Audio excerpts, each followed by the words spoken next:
You say that Lee Harvey Oswald did not kill President Kennedy. Who then did kill him? Well, first of all, if I knew the names of the individuals behind the grassy knoll, where we know they were, I certainly would not tell you and couldn't hear. The reason for Officer Tippett's murder is simply this. It was necessary for them to get rid of the decoy in the case, Lee Oswald. Now, in order to get rid of him, so that he would not later describe the people involved in this, they had what I think is a rather clever plan. It's well known that police officers react violently to the murder of a police officer. All they did was arrange for an officer to be sent out to 10th Street. And when Officer Tippett arrived there, he was murdered with no other reason than that. Now, after he was murdered, Oswald was pointed to sitting in the back of the Texas Theater where he'd been told to wait, obviously. Now, the idea was, quite apparently, that Oswald would be killed in the Texas Theater when he arrived because he killed a blue coat. That's the way the officers in New Orleans used the phrase, he killed a blue coat. But the Dallas police, at least the arresting Dallas police, fooled them because they had apparently too much humanity in them, and they did not kill him. And this is the first point which the plan did not work completely. So Oswald was not killed there, he was arrested. This left a problem, because if Lee Oswald stayed alive long enough, obviously he would name names and talk about this thing that he'd been drawn into. It was necessary to kill him. That's where Jack Ruby comes into the picture. That's right. It was necessary for one of the people involved to kill him. That's Jim Garrison, the New Orleans District Attorney, speaking in June 1967. 3 months earlier, on March the 1st, Garrison had charged an innocent man named Clay Shaw with having conspired to murder President John F. Kennedy. By the time Garrison made that little speech we just heard, his investigation of Clay Shaw had started to go badly off the rails. Garrison was starting to sound more than a bit like a crazy man. Or maybe he'd been crazy all along. As we heard in that clip, Garrison, like every conspiracy theorist, had a tendency to both overthink the Kennedy assassination and underthink it at the same time, as if it somehow hadn't been a real event in the real world that you could understand using the regular parts of your brain, but rather a magical, otherworldly incident that could only be properly decoded if you rejected the obvious explanation that was staring you right in the face. Common sense interpretations wouldn't do for people like Garrison. The simplest explanation wasn't the best explanation for him. On the contrary, the simplest explanation was forbidden. It was completely off the table. Instead of seeing that the murders of Kennedy and Tippett could easily be understood as the work of one bad man, Garrison was determined to see them as the work of many bad men. Sometimes his conspiracy theories raised questions that seemed to defy logic, such as why didn't the conspirators just cut to the chase and shoot Oswald straight away instead of shooting a cop, making it look like Oswald did that, hoping that some other cop would shoot Oswald in revenge, bringing Jack Ruby into the mix when that didn't work, and then for some reason leaving Ruby alive to possibly name the same names that Oswald had been killed to stop him from naming. Logical problems like that didn't trouble Garrison because whenever they popped up, he just papered over the cracks by inventing more imaginary bad men. To preserve his arbitrary belief that Oswald wasn't guilty of shooting both Kennedy and Tippett, Garrison was ready to believe that just about anybody who wasn't Oswald might be guilty. David Ferry wasn't Oswald, so Garrison spent a couple of months trying to pin the assassination on him. Then Ferry dropped dead, and Garrison set his sights on Clay Shaw, who also wasn't Oswald. He also patently had nothing to do with the assassination, so pretty soon Garrison went looking for other bad men besides Clay Shaw, or even instead of Clay Shaw, without thinking that there was anything wrong with continuing to prosecute Shaw anyway. Unfortunately, Garrison had the power to do all this because he wasn't just some random clown with some bad ideas and a typewriter. He was the district attorney of a major American city. I finished the previous episode of this podcast on a cliffhanger. It was March the 14th, 1967, and Clay Shaw's preliminary hearing was about to get underway. Jim Garrison was about to start answering a question that lurks behind all conspiracy theory. How do you make a case when you have no real case to make? In this episode, we'll get into the gruesome details of how Jim Garrison answered that question. But as we go along, we're also going to have to ponder another more fundamental question about Garrison, which is, did he honestly believe that Clay Shaw was guilty, or did he know that he was completely innocent? Did Garrison really believe all the garbage evidence that he presented against Shaw, or was he fully aware that his case was bogus?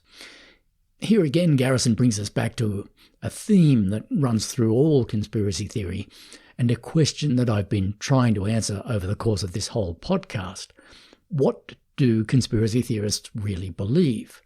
We know what they say, but in the privacy of their own heads, what do they actually think? By this point in the podcast, I hope I've made it clear that I don't think that there's any simple one-size-fits-all answer to that question. Conspiracy theorists come in all different shapes and sizes, and they're not all equally committed to their ideas. I think that in conspiracy theory there's a kind of spectrum of sincerity. At one end of that spectrum you have the true believers who really do believe every word they say. In the Kennedy case, the true believers are people like Sylvia Meagher and Penn Jones and Harold Weisberg. At the other end of the spectrum are the cynics and liars, the people who don't believe anything they say but are really only in it for the fame or the money. Cass Sunstein, in his book Conspiracy Theories and Other Dangerous Ideas, has a good name for these people. He calls them the conspiracy entrepreneurs. In the Kennedy case, Mark Lane was the classic example of the conspiracy entrepreneur, and a more modern example of that type would be Alex Jones. But what about Jim Garrison? What did he really believe? Where did he sit on the spectrum of sincerity? That's a hard question to answer, partly because what Garrison said about the assassination kept changing. He believed that there had been a conspiracy, all right. I think it's safe to conclude that he really did believe that. But as for what kind of conspiracy and who was involved in it, Garrison's views were all over the place.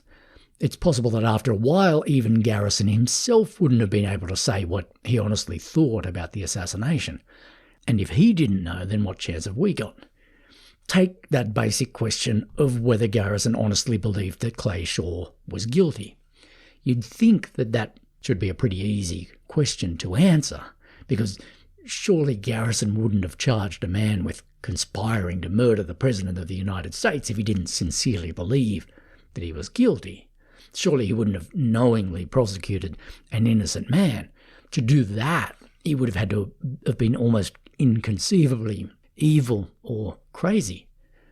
But actually the question of whether Garrison really thought Clay Shaw was guilty is quite tricky to answer.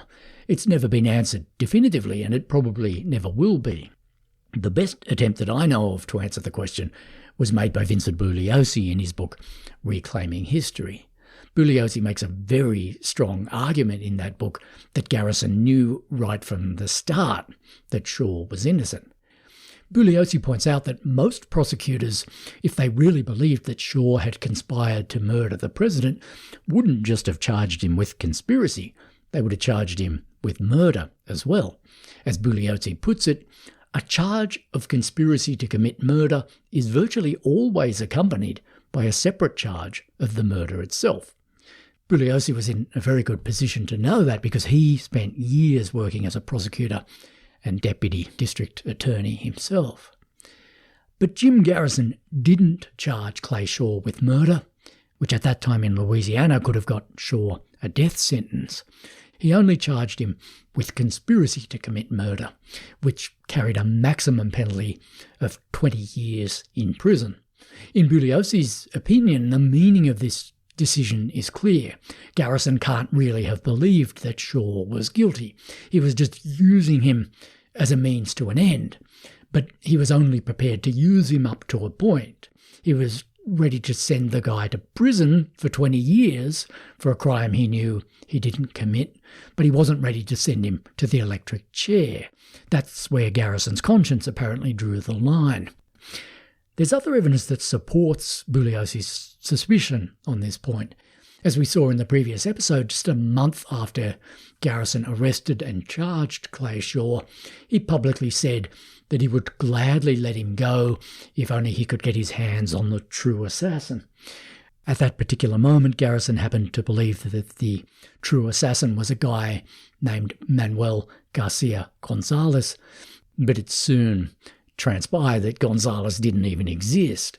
He was just the flavour of the month in Garrison's imagination at that moment, and there would be plenty of other flavours as time went by.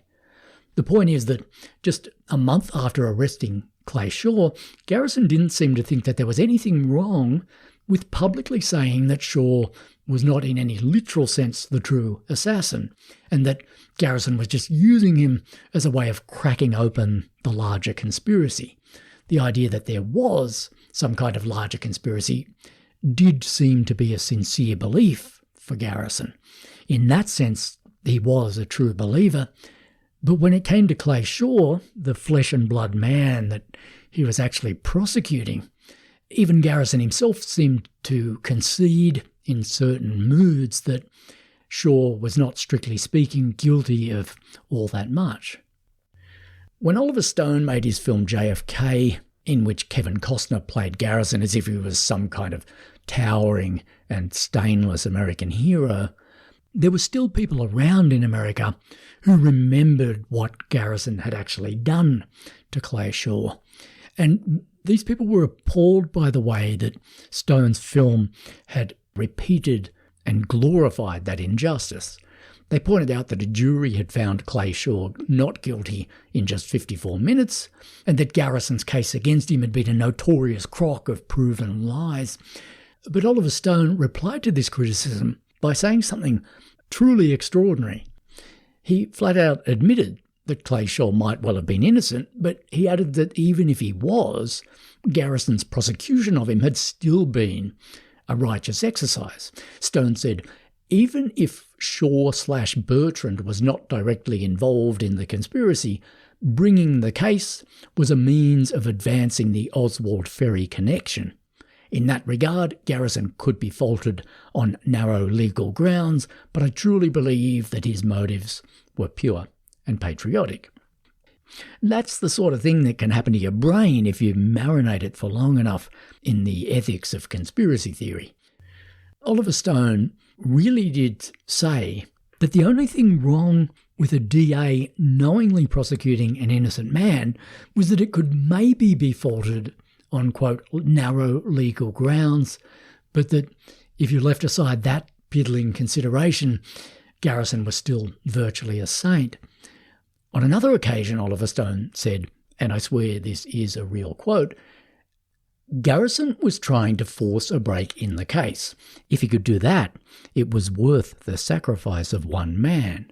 When they went onto the shore of Omaha Beach, they said, we're going to lose 5, 10, 15,000 people to reach our objective. I think Jim was in that kind of situation. Let's leave aside the moral insanity of what Stone said there, because that isn't even the biggest thing that's wrong with it. The even bigger thing that's wrong with what Stone said there is that he seems to have utterly forgotten that the sacrifice of Clay Shaw didn't deliver anything that even resembled a tangible result. The promised break in the case that Garrison was supposedly trying to force never happened. When Allied soldiers stormed the shore at Omaha Beach, at least they were sacrificed for an objective reason. Thousands of eggs were broken, but at least at the end of it there was an omelette. In the Shaw case, though, there was no omelette. Garrison prosecuted Shaw as a means to an end, but the end never materialised. Garrison certainly delivered on the means part of the equation. He disgracefully prosecuted an innocent man and destroyed his life, but he didn't expose any wider conspiracy by doing that because there was no wider conspiracy to expose. Jim Garrison said that he would gladly give up Clay Shaw if only he could get his hands on the true assassin, but there was no true assassin apart from Oswald. Stone said that prosecuting Shaw was a means of advancing the Oswald Ferry connection, but there was no Oswald Ferry connection. Stone and Garrison were so deeply deluded that they honestly never seemed to grasp that Garrison's depraved prosecution of Shaw was all for nothing. It delivered precisely no serious or lasting information about any real Kennedy conspiracy. Martin Amis, in his great book about Joseph Stalin called Cobra the Dread, said something memorable about the Soviet Union. He said, "Means define ends, and means in the USSR were all you were ever going to get."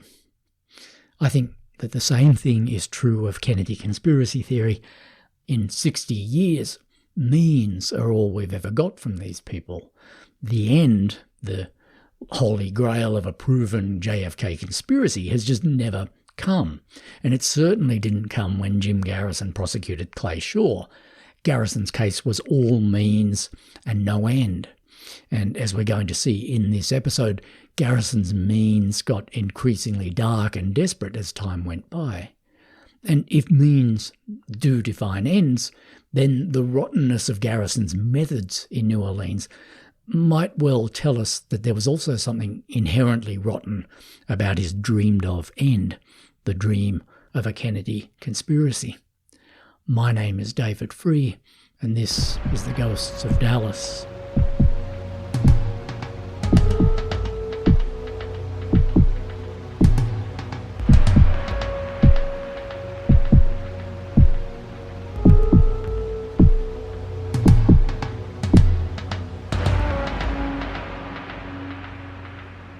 So how do you go about making a case when you've got no real case to make? For Jim Garrison, the rubber began to hit the road on March the 2nd, the day after he'd arrested Clay Shaw. Garrison announced on that day that he intended to take the case to a public preliminary hearing in an open courtroom in front of a panel of 3 judges. There was no legal reason for Garrison to do this. He could easily have indicted Shaw behind closed doors in front of a grand jury if he'd wanted to. He seems to have gone for a preliminary hearing purely so that he could keep basking in the national and international attention that the case was already bringing him. But there was a downside for Garrison too in his decision to hold a pre-trial hearing, because it meant that he would now very quickly have to go public with at least some of the quote-unquote evidence that had made him decide to charge Shaw in the first place. When the preliminary hearing began on March the 14th, 1967, Garrison called 2 key witnesses to the stand. The second of these witnesses was a man we haven't talked about yet. In fact, he was such a surprise witness that Garrison himself didn't even know he existed until the preliminary hearing was already underway. But Garrison's first star witness was a man we have already talked about. He was the 25-year-old insurance salesman Perry Russo. In late September or during October, months right prior to the Kennedy assassination in November, Dave Ferry had occasion to come over the house on several instances, and I went to his place and just passing, and he made specific references that, in talking about Kennedy, he said, "We will get him, and it won't be very long." In the previous episode of this podcast, I explained how Perry Russo came into Jim Garrison's life at a very convenient time, straight after the death of David Ferry. By that time, Garrison had managed to convince himself that a shadowy New Orleans man named Clay Bertrand had been a key figure in Kennedy's assassination. Garrison believed that the day after Kennedy's murder, this Bertrand person had telephoned a New Orleans lawyer named Dean Andrews and had hired him to act as Oswald's defense attorney. Bertrand was supposedly gay, and because his first name was Clay, Garrison had leapt to the conclusion that Bertrand was in fact none other than the gay New Orleans businessman Clay Shaw. That hunch was the foundation of Garrison's case against Shaw, and to move his case forward, he desperately needed to find more evidence, or perhaps it would be more accurate to say some evidence, to support this theory of his. The trouble for Garrison was that Dean Andrews, the man who'd come up with the whole Clay Bertrand story in the first place, stubbornly refused to agree with Garrison's idea that Bertrand and Clay Shaw were the same person. In fact, Andrews had looked Garrison in the eye and told him that Clay Shaw was, quote, not in any way, shape or form Clay Bertrand. What Andrews didn't tell Garrison, at least not yet, was that there actually was no such person as Clay Bertrand at all. In truth, nobody had called Dean Andrews the day after the assassination and asked him to represent Oswald. Andrews had simply made this story up to get attention. In other words, Jim Garrison's whole case was built on a lie about a man who didn't exist. Garrison didn't know that yet, but it was going to be a big problem for him in the long term. In fact, even in the short term, you think it would have been a bit of a hurdle for him, given that Dean Andrews was the only man in the world who claimed to have ever met Clay Bertrand, and he had repeatedly told Garrison that Bertrand was not Clay Shaw. Clearly, Andrews was not about to get up on a witness stand and testify that Shaw was Bertrand. If he testified for any side, it was going to be for the defence. So how was Garrison going to get around this problem? That's when Perry Rousseau came into Garrison's life. Rousseau was far more Garrison's style of witness than Dean Andrews was. Just like Garrison, Rousseau had an incredibly flexible attitude to the truth. When Rousseau first came forward to speak to Garrison, he told him that he had some incriminating information to offer about the late David Ferry. Now that Ferry was dead, however, that information was no longer going to be of much use to Garrison. What he really craved now was evidence against Clay Shaw. And guess what? When Garrison's staff injected Perry Rousseau with some truth serum and interviewed him again, Rousseau magically remembered that when he'd heard David Ferry talk about murdering the president, a man named Clay Bertrand had been present at Ferry's apartment too. Not only that, but Bertrand looked a hell of a lot like a photograph of Clay Shaw. When Garrison's staff drove Rousseau to Shaw's house and asked him if the man he saw there was Clay Bertrand, Rousseau gave them their money shot. He positively identified Clay Shaw as Clay Bertrand. On day one of Shaw's preliminary hearing, Rousseau got up on the witness stand, and suddenly his story got even better. He testified that he had encountered Lee Harvey Oswald himself in David Ferry's apartment on several occasions, and that a man named Clem Bertrand had been with Oswald on those occasions. Why Rousseau was now suddenly referring to Bertrand as Clem Bertrand rather than Clay Bertrand was a bit of a mystery, and also possibly even a bit of a problem, given that Garrison's whole case was premised on the fact that Clay Shaw and Clay Bertrand had the same first name.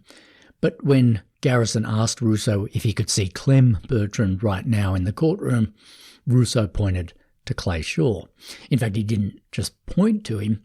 He got out of his chair and he walked over to the defence table and he held his hand over the top of Shaw's head.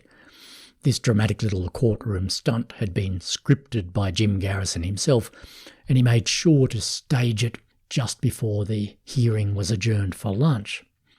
After lunch, Perry Rousseau testified that one night in David Ferry's apartment, he had heard Shaw, Ferry and Oswald plan the assassination of JFK. Apparently they hadn't had any issue with letting Rousseau sit there and watch them while they talked in great logistical detail about murdering Kennedy. Rousseau recalled hearing them talk about laying down a triangulation of crossfire and about the importance of finding, quote, an appropriate scapegoat.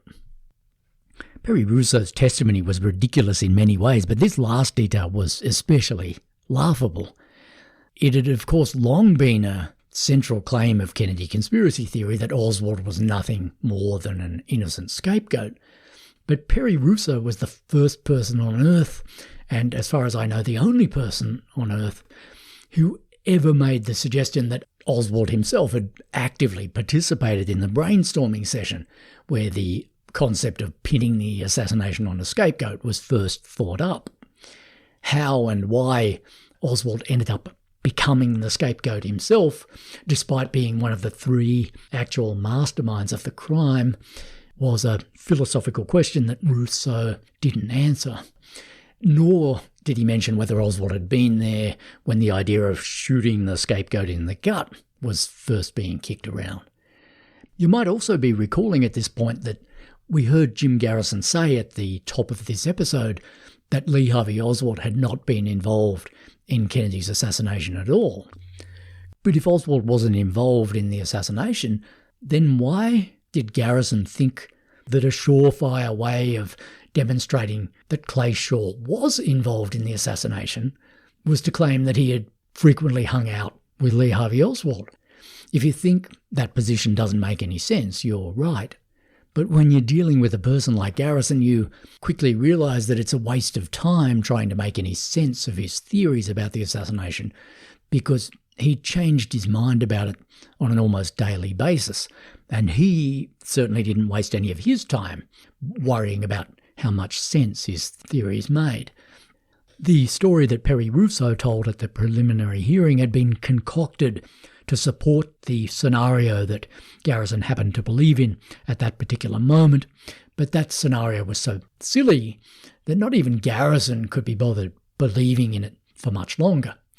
As silly as Perry Russo's story was, though, it still presented a problem for Clay Shaw's defence attorneys. There hadn't been any discovery process before the hearing, so the defence hadn't known who Garrison's witnesses were going to be, much less what they were going to say. Shaw's attorneys couldn't deal with Russo's testimony by simply pointing out that it was absurd from top to bottom. They had to find some hard facts to disprove it, and they had to find those facts fast, in real time. Clay Shaw wrote something quite astute in his diary after Russo's first day on the witness stand. He wrote, "Russo has been extremely well coached. It's going to be difficult to shake his testimony, except for the obvious logical fact that such a meeting as he describes could not have occurred among sensible and reasonable people." Clay Shaw was a smart guy, and the point that he made there about Perry Russo's absurd testimony is broadly true of all conspiracy theory. Conspiracy theorists are always forgetting or suspending the ordinary laws of reality. On planet Earth, if three men want to plan the murder of the president in great detail, they're not going to conduct their planning session in front of a man who isn't in on the plot. As Shaw said, no sensible or reasonable person would do that, and no sensible or reasonable person would believe that it could have happened. But as Shaw also said, if a conspiracy theorist like Russo wants to stick to his story, it can be devilishly hard to refute his claims on the spot, in real time, except by getting a bit personal and saying that what he's saying just obviously isn't sane. If a 9/11 truther tries to tell you that the Twin Towers came down as the result of a controlled demolition planned by George Bush and Dick Cheney, it's hard to know how to reply to that except by saying that it's just obviously not true. It's not the sort of thing that happens in the real world. But if the truther could be moved by that kind of argument, he wouldn't be a truther in the first place. The truther is going to want to talk to you about more specific things like the melting point of steel, and unless you happen to be a chemist or a building engineer, you're not going to have the information at your fingertips to reply to them on that level. This is the sort of position that Clay Shaw's attorneys were in when they cross-examined Perry Russo. They couldn't just say, "Come on, champ, you're talking through your sphincter, and everybody in this room knows it." They had to take a more traditional legal approach and try to impeach him on the specific details of his story. And Shaw's lawyers did score some pretty hilarious points against Russo on cross-examination. For example, they brought a tape machine into the courtroom and they played a recording of a TV interview that Russo had given on February the 24th, 2 days after the death of David Ferrie and a day before Russo first spoke to anybody in Jim Garrison's office. Russo had got in touch with a TV station in Baton Rouge that day, and he told them that he had some interesting information to offer about the Kennedy assassination. And the story that he told on TV that day was radically different from the story that he'd just told on the witness stand. Here's some audio of what Russo said on TV that day. Dave Ferrie had occasion to come over the house on several instances, and I went to his place and just passing, and he made specific references that, in talking about Kennedy, he said, we will get him, and it won't be very long. Now, the last time I can remember him saying that was sometime in October, but he was obsessed with that idea. Did he ever mention Lee Harvey Oswald's name? No. No conversation at all about it? No, I had never heard of Oswald until the television assassination. So on February the 24th, Perry Russo goes on TV and he says that he's never even heard of Oswald until, quote, the television of the assassination. 3 weeks later, under oath, he's telling the court that he knew Oswald personally. He'd met him on several separate occasions at David Ferrie's apartment, and on one of those occasions he'd seen Ferrie, Oswald and Shaw hatching a conspiracy to murder the President of the United States. When Shaw's attorney asked Russo to account for the dramatic change in his story, Russo offered a truly hilarious explanation. He said that at Ferrie's apartment, Oswald had been introduced to him not as Lee Oswald, but as Leon Oswald. Russo said, I knew Leon Oswald, who was slightly whiskered. I did not myself honestly know a Lee Harvey Oswald. As if that wasn't absurd enough, Shaw's lawyer then got Russo to admit that when Garrison's men had first showed him a photograph of Oswald, Russo had been unable to identify him as the man he'd seen in Ferrie's apartment. Only after a sketch artist in Garrison's office had spent a total of 6 hours drawing different beards and whisker patterns on the photograph of Oswald did Russo finally agree that this was the man he'd known as Leon Oswald. Shaw's attorneys were unaware at this stage that Garrison had used sodium pentothal on Russo as a means of improving his story, but they did get Russo to admit on cross-examination that Garrison had had him hypnotized a total of 3 times before the preliminary hearing. They also brought out on cross-examination the fact that Russo had a history of mental illness. But the best question that Shaw's attorneys asked Perry Russo was a question so basic and commonsensical that really it made all of their other questions redundant. The question was this: if Russo honestly believed that he'd witnessed the planning of the crime of the century, then why the hell had he waited more than 3 years to come forward and tell anybody about it? Even when Russo read in the newspaper that Jim Garrison had identified David Ferrie as a prime suspect in Kennedy's murder, Russo still hadn't come forward to reveal what he claimed to know about Ferrie. Only after Ferrie unexpectedly dropped dead did Russo suddenly decide that the world needed to hear from him. Shaw's attorney put it to Russo that his story about Ferrie was obviously a lie and that he'd waited until Ferrie was dead to tell it, because if Ferrie was still alive he would have sued Russo for defamation and he would have won. Russo's attempt to answer this question was priceless.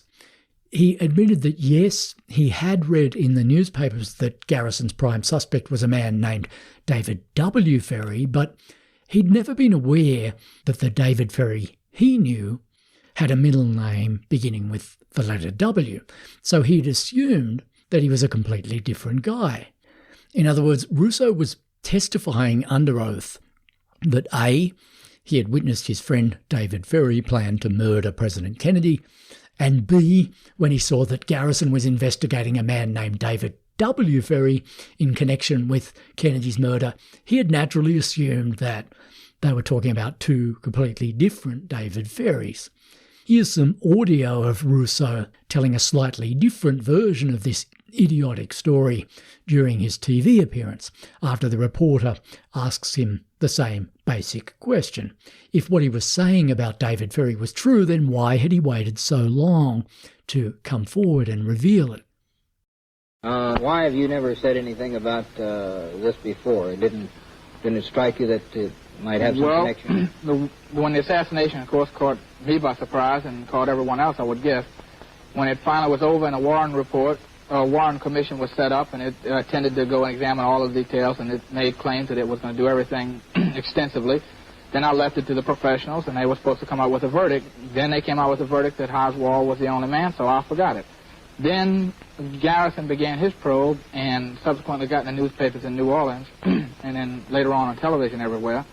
And in that probe, he said that there was a conspiracy and he could prove it.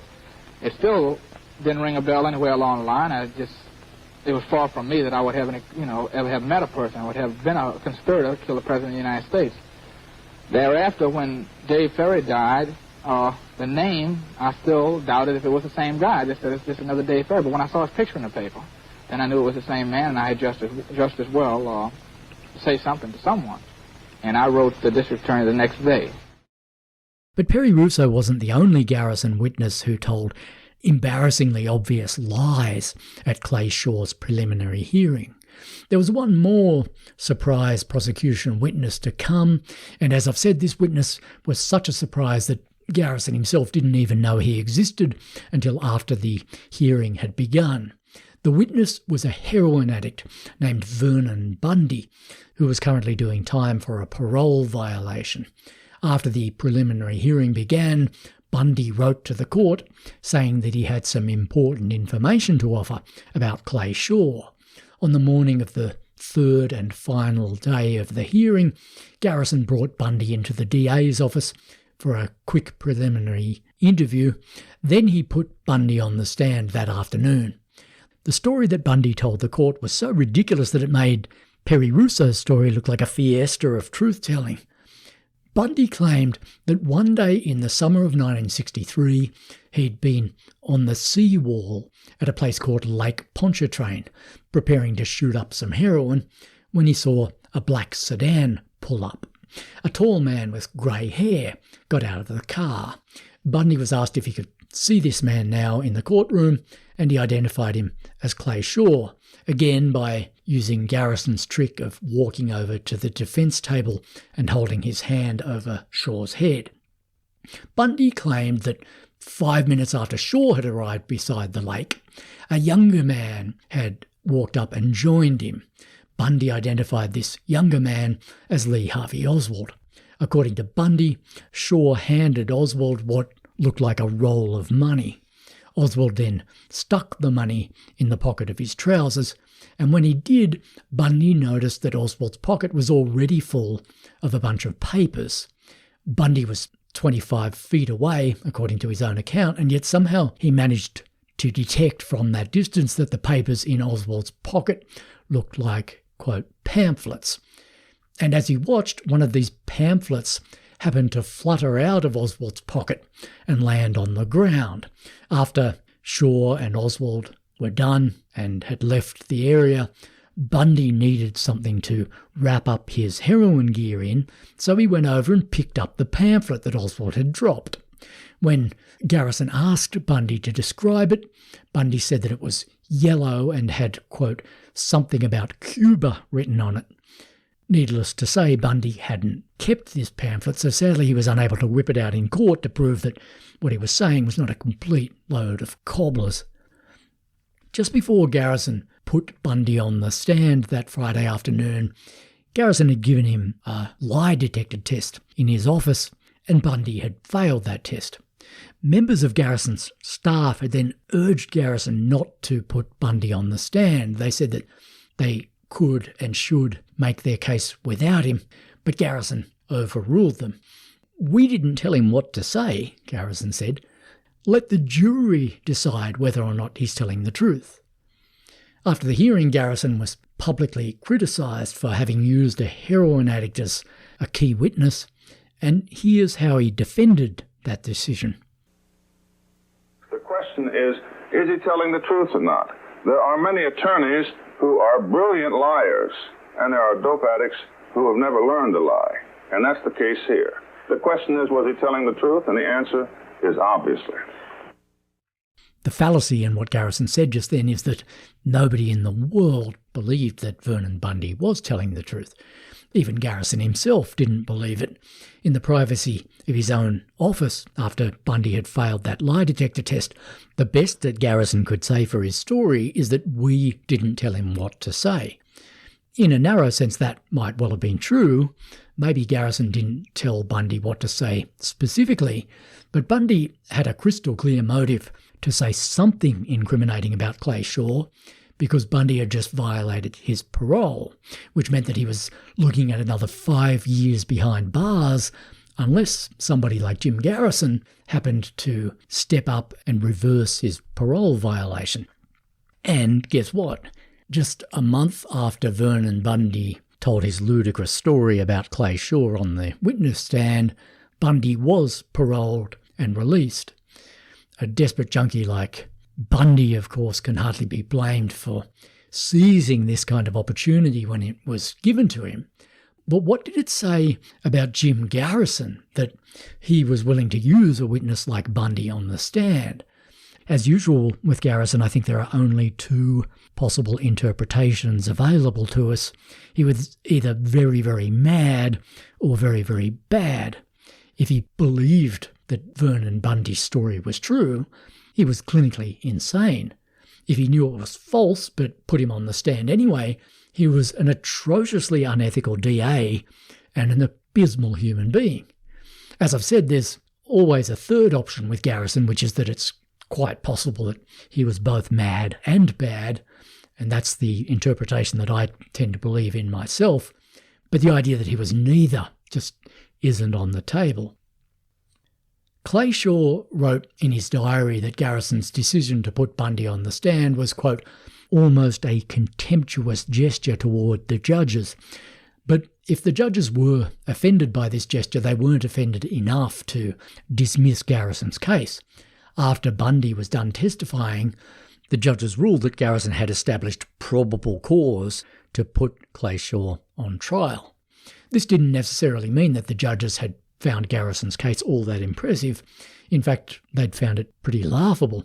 One of the judges said later that Garrison's case was, quote, a joke, and that the evidence he presented was water thin. But in 1967, the American public's paranoia about Kennedy's assassination was at an all-time high.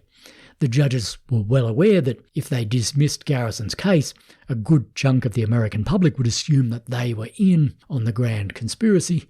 So the judges just kicked the can on down the road and left it up to a jury to decide the fate of Clay Shaw.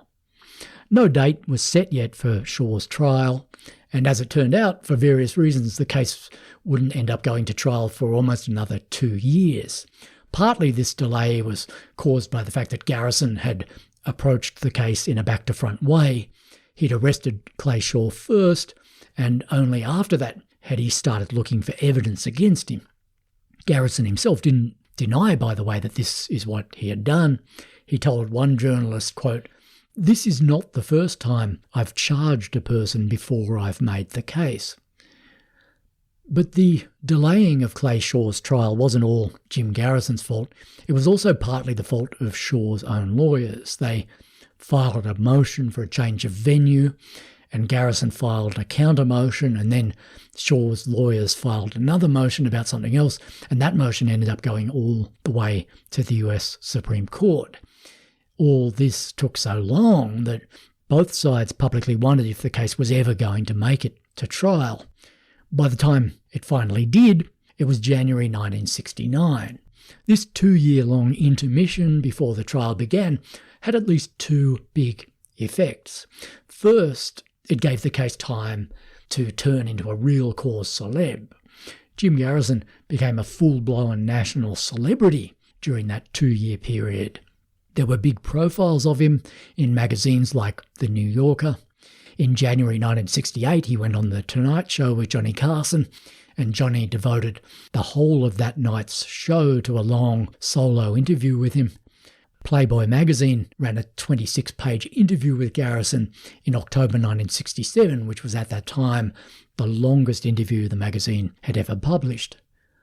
But the press attention wasn't all positive for Jim Garrison, because the long delay before the trial also meant that serious reporters had plenty of time to cast a cold, critical eye over the details of what Garrison was doing.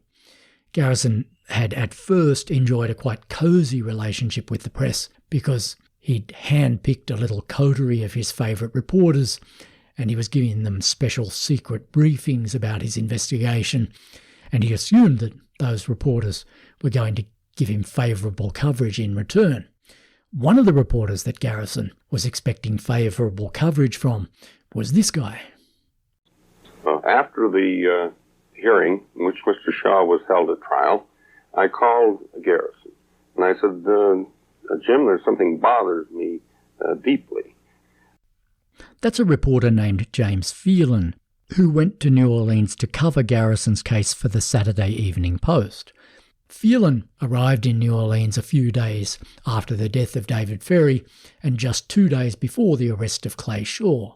3 years earlier, when Garrison was in his first term as DA, Phelan had written a very positive story for the Post about Garrison's crackdown on vice in New Orleans. Garrison clearly hoped or assumed that Phelan would give him a similarly favourable write-up this time, because Garrison granted him special behind-the-scenes access to his investigation, starting just a couple of days after Shaw's arrest. Right from the start, though, James Phelan sensed that there was something gravely wrong with what Garrison was up to. His first qualms came when Garrison tried to tell him that Kennedy's murder had been, quote, a homosexual thrill killing. Look at the people involved, Garrison told him. Dave Ferry, homosexual. Clay Shaw, homosexual. Jack Ruby, homosexual. That's 3. Then there was Lee Harvey Oswald, Garrison said. Phelan stopped Garrison right there and reminded him that Oswald had been married and had 2 children. But Garrison had an answer ready for that. He explained that Oswald was, quote, a switch hitter who couldn't satisfy his wife. Garrison then gave Phelan the names of 2 more supposedly key figures behind Kennedy's murder, who were also gay, and he said, that's 6 homosexuals in the plot. 1 or 2 may be okay, but all 6 homosexuals? How far can you stretch the arm of coincidence? James Phelan said later on that this was the moment when he started to wonder if Jim Garrison wasn't a little unhinged. At another point, Garrison tried to tell Phelan that President Kennedy hadn't even been the first choice of target for this 6-man gay conspiracy. Their initial plan had been to assassinate Fidel Castro in Cuba, but when Oswald couldn't get a Cuban visa, they decided to blow away Jack Kennedy instead. Since their main motive was to get a homosexual kick, they apparently didn't particularly care which powerful and sexy man they murdered. It sounded to Phelan like Garrison was sort of making things up as he went along. So Phelan told Garrison that if he was going to write any kind of coherent story about his investigation, he was going to need to see some solid evidence. About a week before Clay Shaw's preliminary hearing, Garrison called Phelan into a hotel room that he was staying in, and he agreed to show him the supposedly killer evidence that he'd been holding back. He took a fat manila envelope out of a drawer, pulled out a pair of documents, and handed them over to Phelan. Garrison explained that his whole case against Clay Shaw was contained in these 2 documents, and if Phelan went away and read them, he would understand why Garrison was so sure that he'd cracked the case. When Phelan went back to his own hotel room and read the documents, he found that they were the written records of the first 2 interviews that Garrison's office had conducted with Perry Russo. Until this moment, the identity of Garrison's star witness had been a closely guarded secret. Phelan was the first person outside Garrison's office to learn that the star witness was Russo. The first document that Phelan was looking at was a long memo written by the Assistant District Attorney Andrew Chambray, which recorded the details of an interview that Chambray had conducted with Russo on February the 25th. That was the first interview that anybody in Garrison's office had done with Russo. Garrison himself was not present at the interview. It was conducted by Chambray alone. The other document that Phelan was looking at was the transcript of a second interview with Russo that was conducted 4 days later on March the 1st, the same day that Clay Shaw was arrested. During this second interview, Russo was put under hypnosis. Most of the questioning was handled by the hypnotist, whose name was Dr. Esmond Fatter, although Andrew Chambray was also present during this interview and he asked Russo a few questions of his own. Once again, though, Jim Garrison himself was not present when this interview took place. When James Phelan compared the transcript of Russo's second interview with the record of his first interview, he noticed some pretty alarming discrepancies. The story that Russo told in the second interview when he was hypnotised looked to be totally different from the story that he told 4 days earlier when he wasn't hypnotised. "I thought I must have missed something," Phelan said later. So he went back and read both documents again and then again, and he realised that there was no doubt about it. Russo had told Garrison's office 2 completely different and incompatible stories. In the first interview, when Russo was shown a photograph of Clay Shaw, he said that he didn't know the man in the photograph. He'd never met him, but he believed that he may have seen him twice from a distance. 4 days later, under hypnosis, Russo said that he not only knew this man, but that one night in Ferry's apartment, he had seen this man planning the murder of John Kennedy together with Lee Harvey Oswald and David Ferry. We saw in the previous episode that Russo's story had already changed once during that 4-day period when he was given a dose of sodium pentothal 2 days after his first interview. That wonder drug had helped Russo remember that he'd met a man named Clay Bertrand at Ferry's apartment who looked a lot like Clay Shaw. But now James Phelan had found that Russo's story had changed yet again 2 days after that when he was hypnotised. Each time Russo's story changed, it changed in ways that were helpful to Jim Garrison's case, until finally, under hypnosis, Russo had delivered the money shot that Garrison really wanted. He had said that he had seen Shaw, Oswald and Ferry talk in detail about murdering Kennedy. This is another one of those moments when we need to take a breath and step back and appreciate just how crazy Jim Garrison's case was. On planet Earth, if a witness sees 3 men planning the murder of the President of the United States, and the President does then get murdered around a month later, the witness is not going to forget what he saw within the space of 5 months. This is one of those simple laws of reality that conspiracy theorists have a habit of ignoring. Jim Garrison certainly ignored it because on the planet he was living on, Perry Russo somehow had witnessed this remarkable scene and then forgotten it, because Russo had to have his memory jogged under hypnosis before he suddenly remembered what he'd seen. In fact, as the transcript of the hypnosis session showed, the hypnotist, Dr. Fatter, had had to jog Russo's memory very vigorously indeed before Russo had finally remembered what Garrison's office wanted him to remember. After putting Russo under hypnosis, Dr. Fatter asked him to picture a television screen in his head.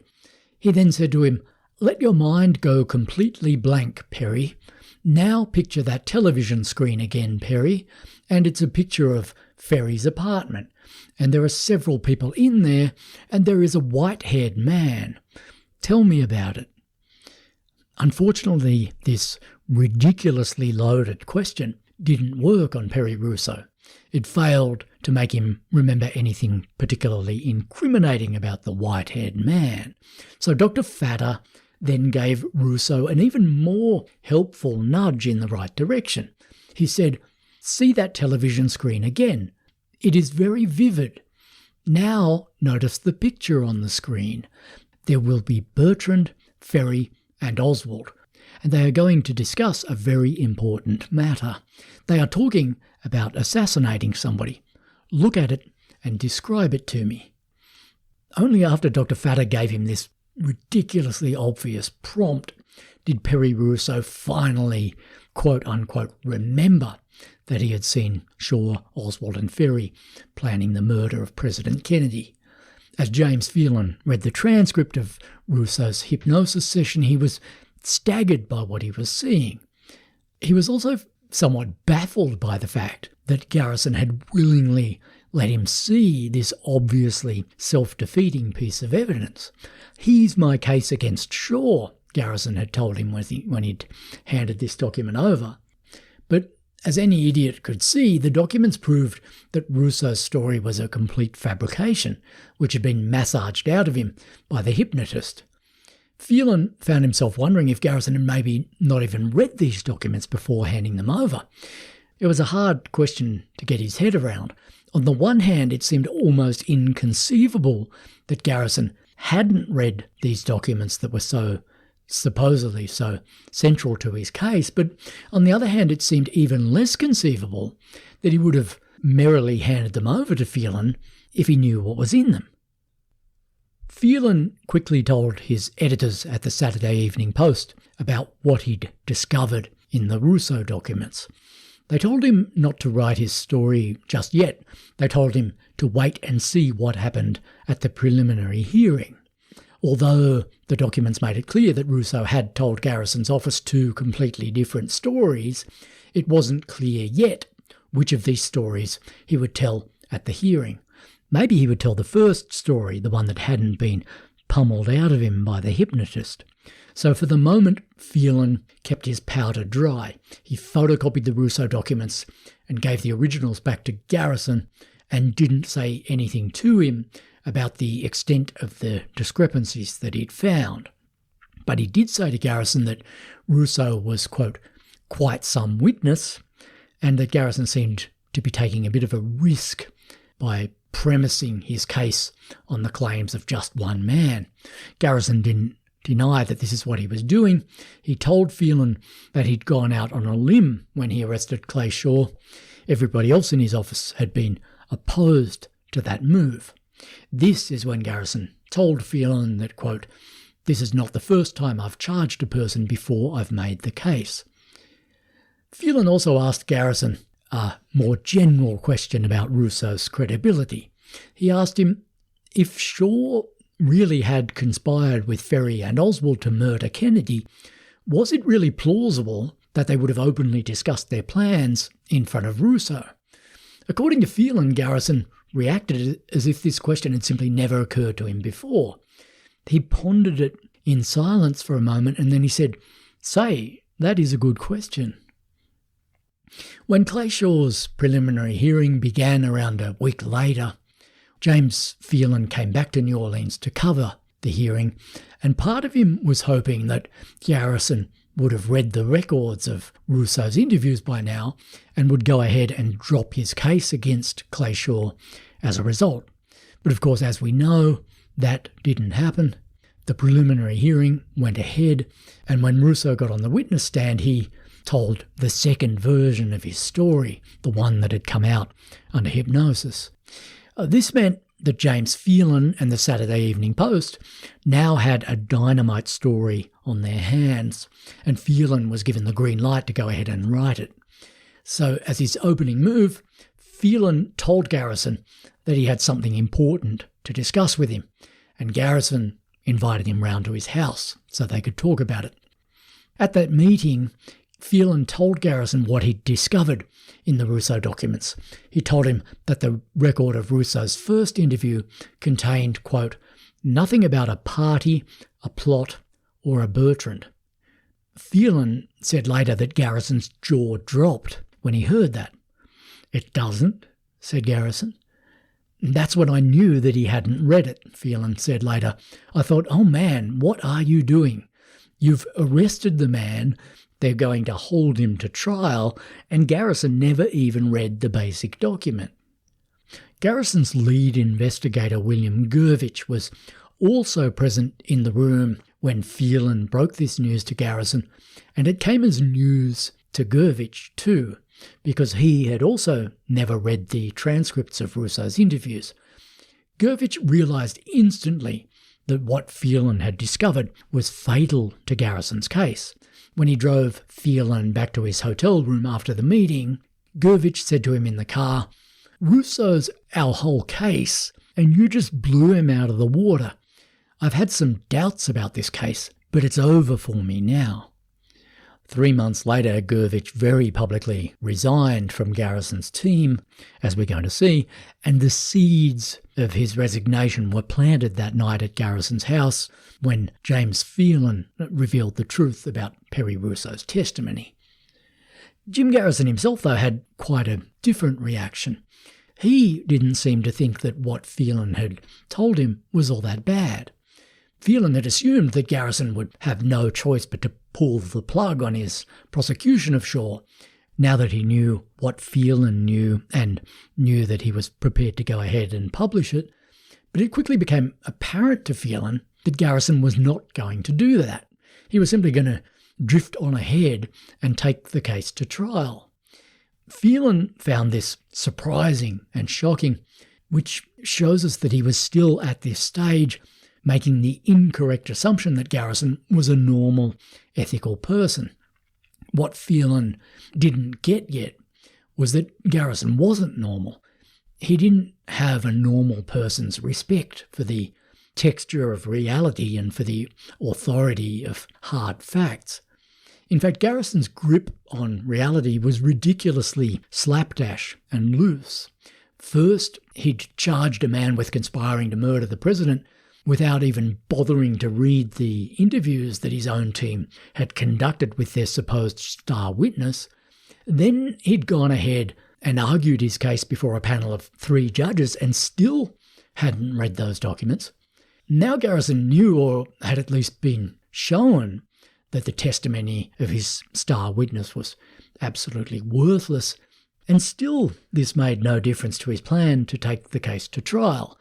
Garrison was like Wile E. Coyote chasing the Roadrunner.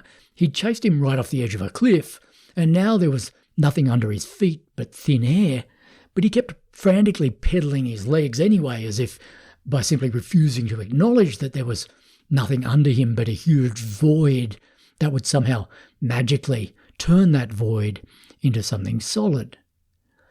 James Phelan went ahead and wrote his story about Garrison, and it was published in the Saturday Evening Post in May under the title "Rush to Judgment in New Orleans." After the article appeared, Phelan was interviewed on TV, and he explained how his big scoop had been accidentally handed to him by Garrison himself. Did he give you any documents to read in connection with this? Yes, he gave me 2 documents. One of them was a long memorandum written by Mr. Garrison's his first assistant, district attorney, Andrew Chambray. This was the first interview that anyone from the DA's office had had with Perry Russo. And what was the second document? The second document was a hypnotic interrogation of Russo. I believe it was 4 days after the first interrogation. Did Russo tell the same story in both of these documents? He did not. As a witness, Russo said he was at a party at David Ferry's apartment and present when Ferry, Clay Shaw, and Lee Harvey Oswald plotted to kill President Kennedy. Did he tell this story in his first interview? He said nothing whatever about a party or a plot in the first interview. Was he able to identify Oswald? They made an identification after they sketched a series of beards on the picture of Lee Oswald.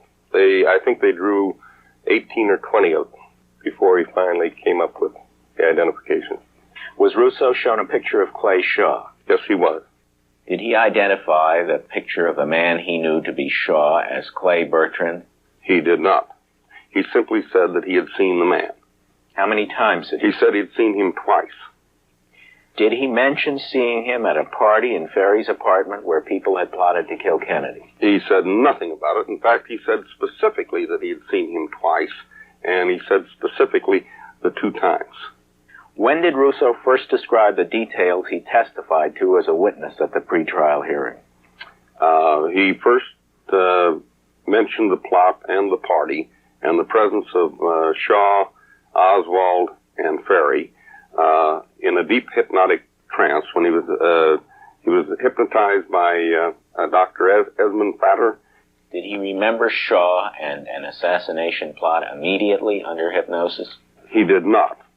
He volunteered no information about the party or the plot. When did he begin to remember?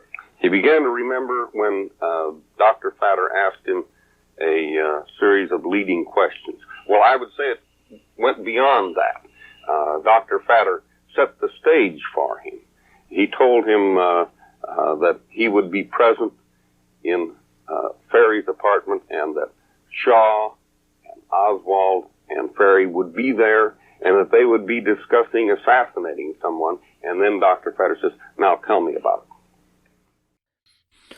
When his explosive revelations about Perry Russo appeared in print, James Phelan imagined that this now really would be the end for Garrison's investigation. "I knew that if Garrison were honest and responsible," he said, "that he'd have to withdraw the case. He'd have to kill it."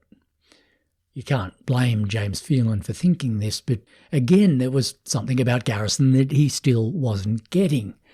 Like all hardcore conspiracy theorists, Garrison was simply impervious to evidence that he didn't like.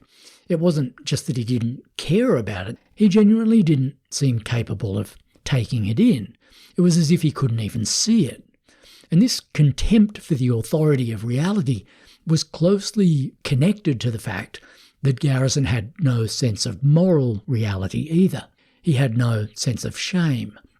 What this meant in practice was that Garrison had the same kind of weird political superpower that Donald Trump has today. He was undisgraceable. He was Teflon. James Phelan's article was just the first of several big press exposés about the shameful methods that Garrison was using in New Orleans to keep his ridiculous Kennedy obsession afloat. Each one of these exposés should have been enough by itself to sink Garrison's whole investigation, but none of them did. Each time some reporter blew a gaping hole in the hull of his case, Garrison just sailed on as if nothing had happened. The American press did its best to show that Garrison was making huge claims about conspiracy on the basis of little or no real evidence. In other words, he was a conspiracy theorist. But Garrison replied to this charge by just coming out with more conspiracy theory. He claimed that the press was in on the grand conspiracy too. Like the Warren Commission, the press was actively trying to conceal the truth about Kennedy's murder from the good people of America. And Garrison, on behalf of those good people, fully intended to go on with his lonely fight to uncover the truth. The people of this country don't have to be protected from the truth. This country was not built on the idea that a handful of nobles, whether located in our federal agencies in Washington, D.C., or in the news agencies in New York, should decide what was good for the people to know and what they should not know. This is a totalitarian concept which presumes that the leaders of our federal government and the men in control of the powerful press media constitute a special elite, which by virtue of their nobility and their brilliance empower them to think for the people. Personally, I would rather put my confidence in the common sense of the people of this country. The truth about the assassination of the president has been concealed from you long enough. Those forces which are fighting so hard today to tell you that they have examined the Warren report and that everything is fine and that our investigation has uncovered nothing, are not merely going to lose this fight, they have already lost it. One of the early conspiracy books that had inspired Garrison to start his Kennedy probe in the first place was Edward Epstein's Inquest, which was published in 1966.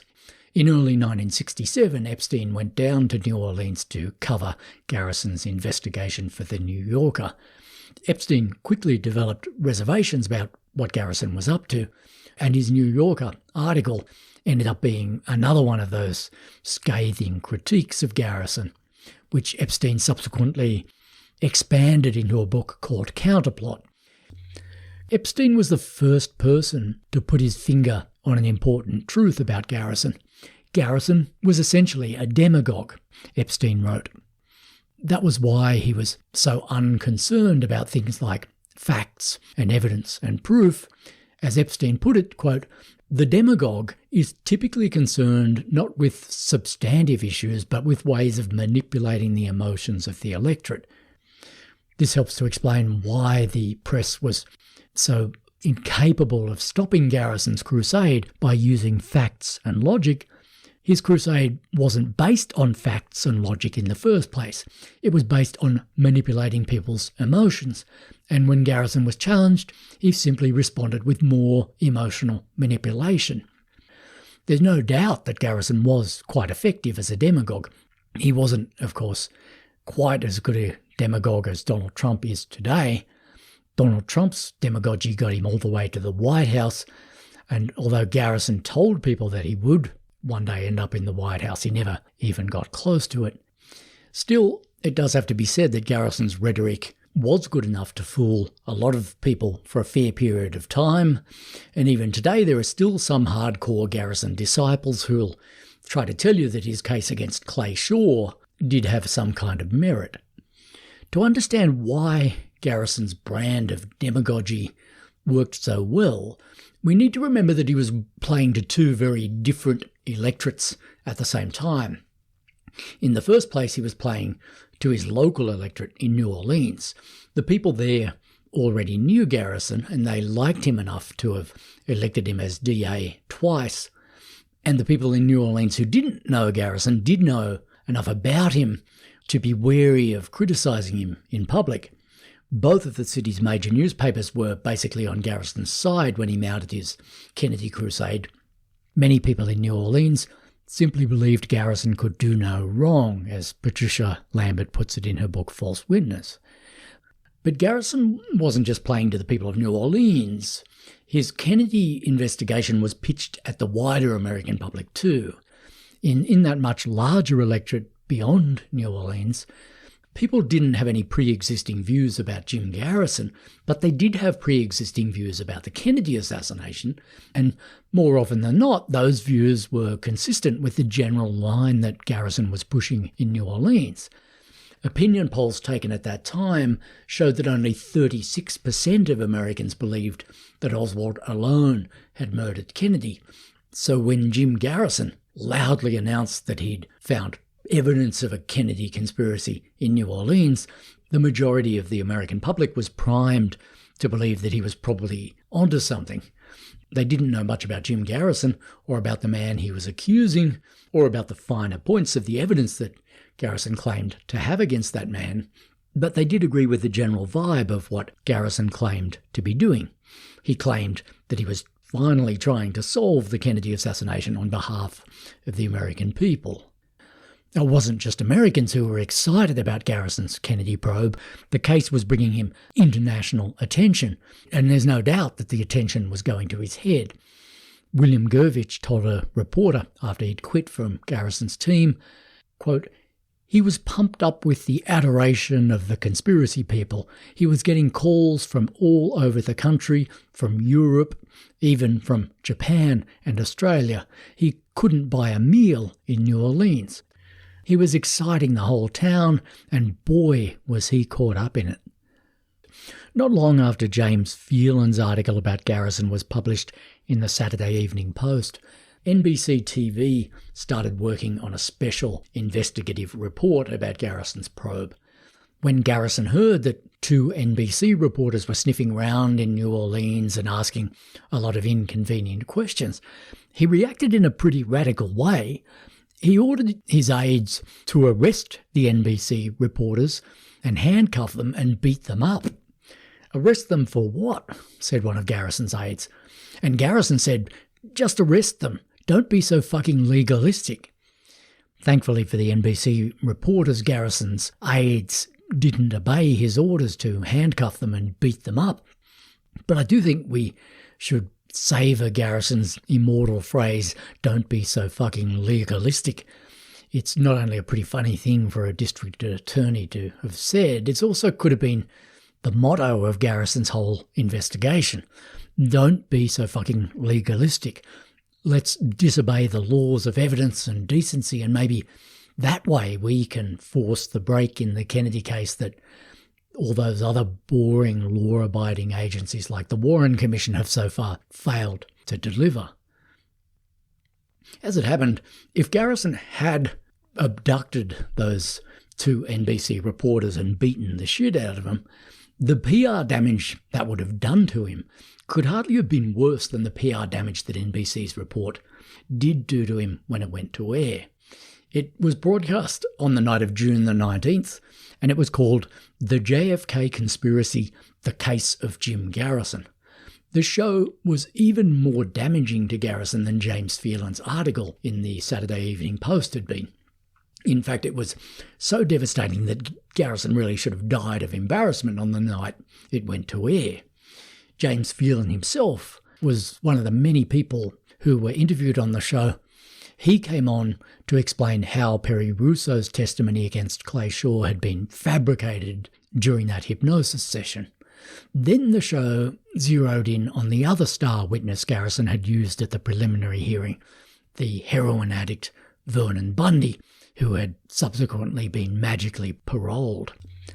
Two men who had been in prison with Vernon Bundy appeared on the NBC show, and they both said that Bundy had told them that his story about seeing Shaw and Oswald beside the lake that day was a complete fiction, which he'd made up because Garrison had promised to spring him from prison if he testified against Shaw.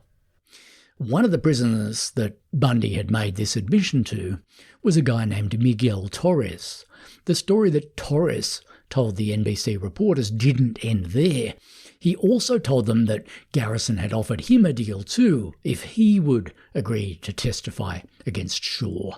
According to Torres, Garrison had promised to wipe off the remaining 9 years of his prison sentence if Torres would agree to get on the witness stand and testify to 3 things.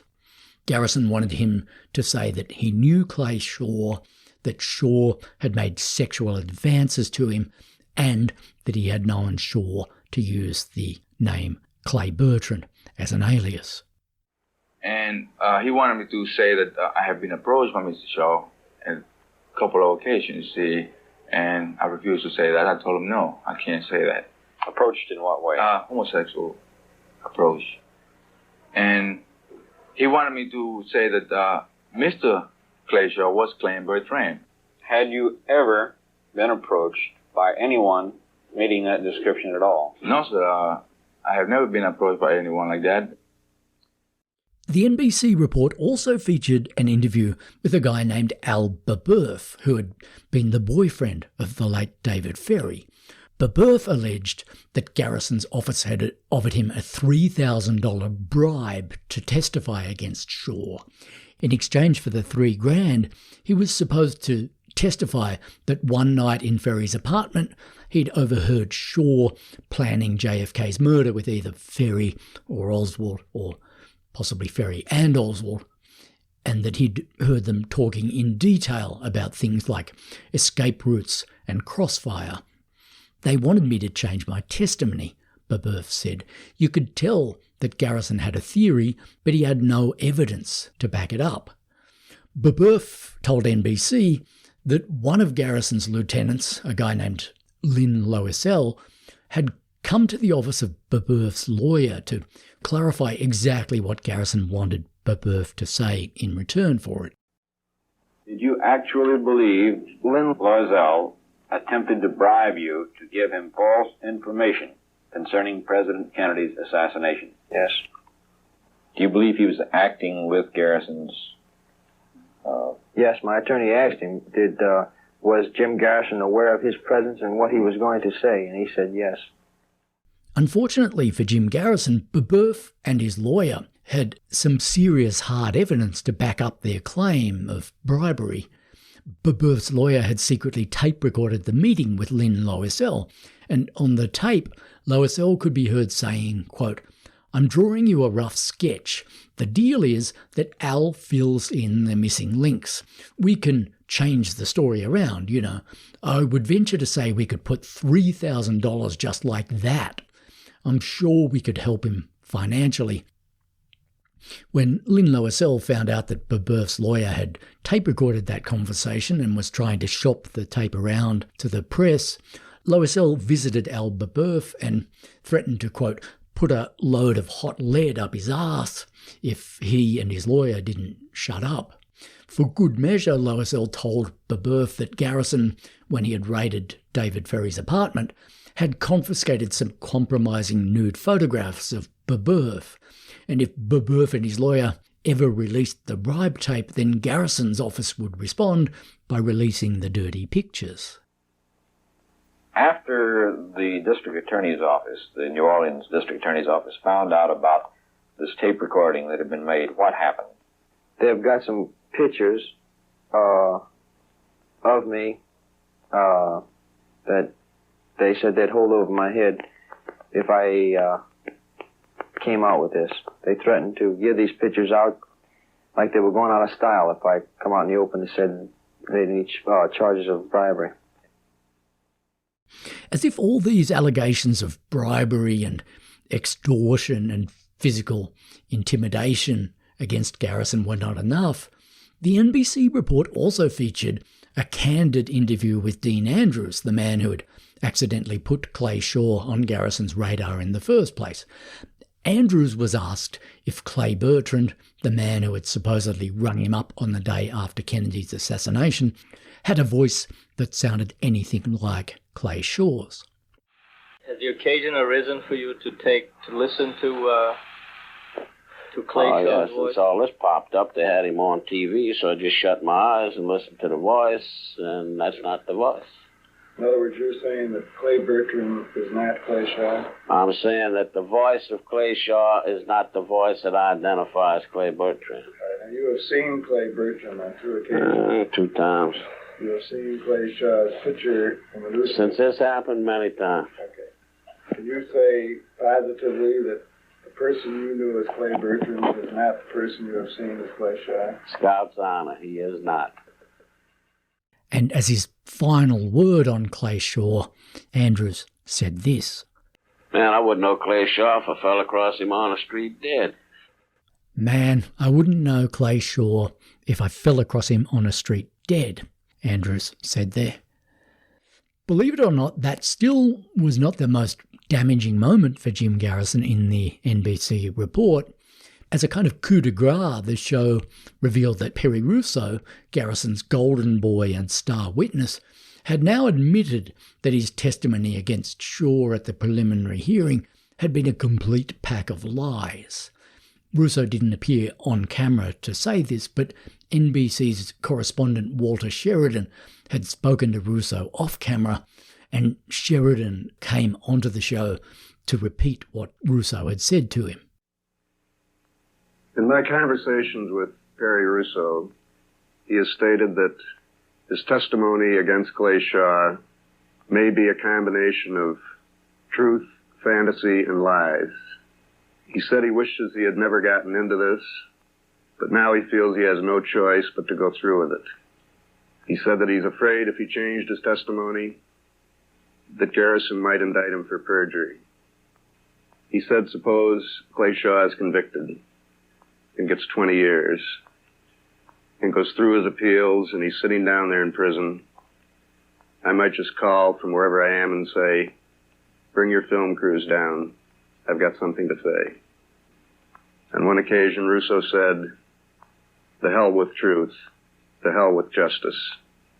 He said, you're asking me to sacrifice myself for Clay Shaw, and I won't do it. Of course, Jim Garrison did not die of embarrassment. on the night the NBC special went to air. That would have been the decent thing to do, but that wasn't how Jim Garrison rolled. Instead, he went on the offensive.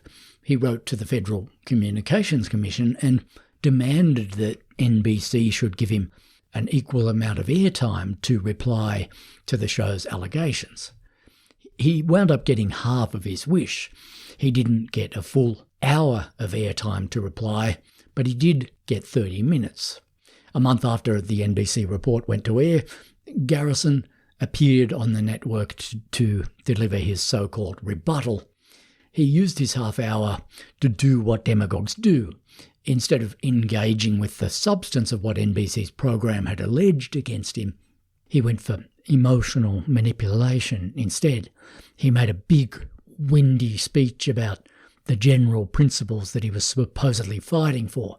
His speech was full of paranoid buzzwords that he'd taken straight out of the conspiratorial books, and the same buzzwords are still being used by conspiracy theorists today. Garrison said that the official truth about Kennedy's murder was a myth and a fairy tale which had been invented by a cabal of powerful and sinister men who were hell-bent on stifling the public's right to know the truth. Here's a clip of Garrison in action that night. In the months to follow, you're going to learn that many of the things which some of the major news agencies have been telling you are untrue. Information concerning the cause of the death of your president has been withheld from you. In the months to come, you will learn to your own satisfaction that President Kennedy was not killed by a lone assassin. You will learn that there has been and continues to be a concerted effort to keep you from learning these facts. As children, we become accustomed to hearing fairy tales. In the real world, in which you and I must live, fairy tales are dangerous. And it is all the more dangerous when a fairy tale becomes accepted as reality simply because it has an official seal of approval, or because honorable men announce that you must believe it, or because powerful elements of the press tell you that the fairy tale is true. The official truth is now no longer what actually happened in Dallas, but what has been officially approved. Well, I say that the matter is not closed, not in this country.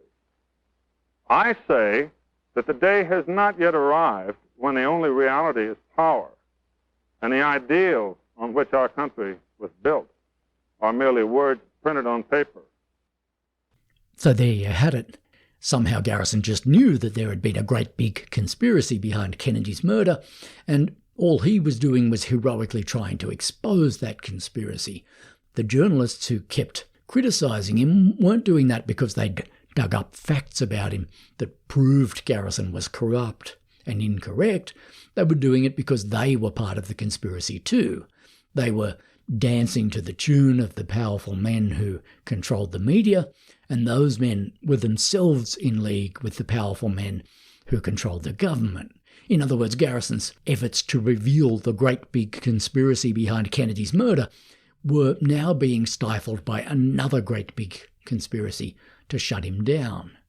Conspiracy theory is a completely circular style of thought, and once you're deep enough into it, there's no amount of external evidence that can get you back out, because any inconvenient fact can easily be explained as yet another product of the grand conspiracy. Whether or not Garrison was clinically paranoid, he was certainly addicted to the paranoid style of reasoning. Anyone who criticised him had to be doing it because they were out to get him personally.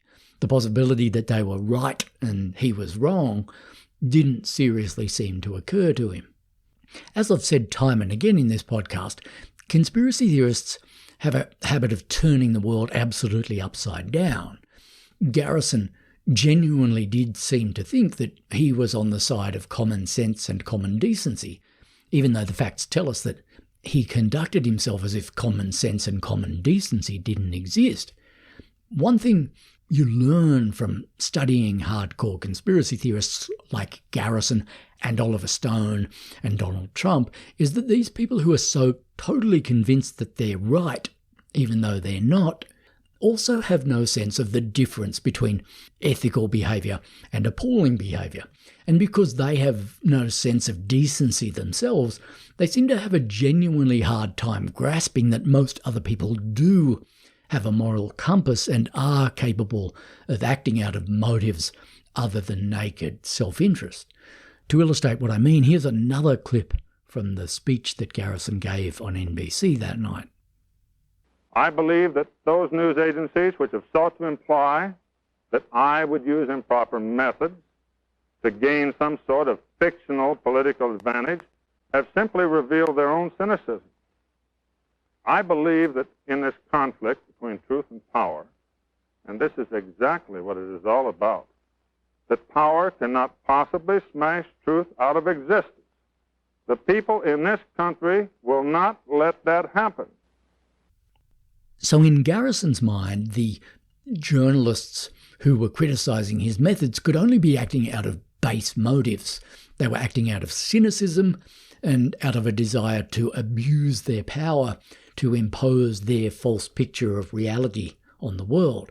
After all, those were the motives that Garrison was acting out of himself, and he honestly didn't seem to understand that most other people were better and nicer than he was, and that most people take the ethical codes of their professions seriously and do their best to uphold them.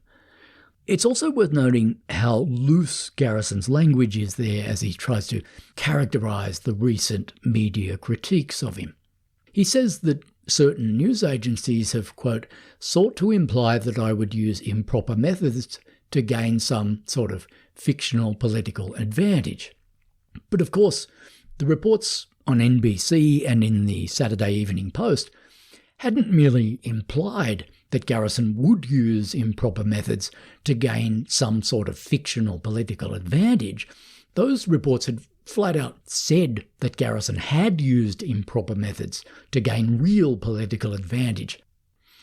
Garrison wasn't just incapable of responding to his critics coherently, he wasn't even capable of accurately describing what his critics had said about him. And of course, NBC hadn't just said bad things about Garrison, they'd proved that those bad things were true by producing multiple witnesses and documents and transcripts. Garrison, of course, was perfectly free to show that this evidence was somehow false, if it was, but if he couldn't show that, that kind of meant that it was true. It was almost as if Garrison had forgotten that there was such a thing as the real world that existed beyond his own claims and the claims of other people. This kind of attitude is common among conspiracy theorists, and you might even say that it's the root problem of all conspiracy theory. Conspiracy theorists are relativists, not just on the moral level, but deeper down on the level of fact. They simply don't seem to understand that there is such a thing as the truth, which remains true whether you like it or not, and which can be shown to be true using evidence. And this, by the way, is why certain trendy and mediocre modern academics have such a soft spot for conspiracy theory, because they're relativists too. According to both conspiracy theorists and cultural Marxists, there's no truth. It's only one person's version of the world against another's, and if you don't use your own raw power and dodgy methods to make your view prevail, then other more powerful people will use even dodgier methods to make their view prevail. When critics of the movie JFK objected to the many flagrant lies that Oliver Stone had told in that movie, Stone said something very telling in reply. He said, "Who owns reality? He who makes it up so that most everyone believes it. That person wins." Jim Garrison himself said something uncannily similar to that at the time of the Shaw trial. He said, "There is no truth, there is only what the jury decides." Whether Garrison literally believed that is hard to know, but what we can say for sure is he certainly behaved as if he believed it. I've always tried to make it clear in this podcast that there's a big difference between conspiracy theory on the one hand and sanely investigating the possibility of conspiracy on the other hand. In other words, I've tried to make it clear that it's completely legitimate to wonder if there was a conspiracy behind JFK's murder. Real conspiracies do happen in the real world, and it's totally fair to consider the possibility that a conspiracy occurred in this case, as long as you consider it using rational methods. In fact, I myself suggested in episodes 11 and 12 of the podcast that the evidence surrounding the Odio incident does raise a very distinct possibility that Oswald was involved in some kind of small-scale conspiracy with at least 2 mysterious Cuban agents. So why doesn't that make me as much of a conspiracy theorist as Jim Garrison? What's the difference between us? I'd say that the difference is crystal clear. The difference between rational inquiry and conspiracy theory is that conspiracy theory isn't rational. Rational inquiry aims to work out the truth, whatever the truth happens to be, whereas conspiracy theory always sets out to prove that a conspiracy happened, whether a conspiracy happened or not.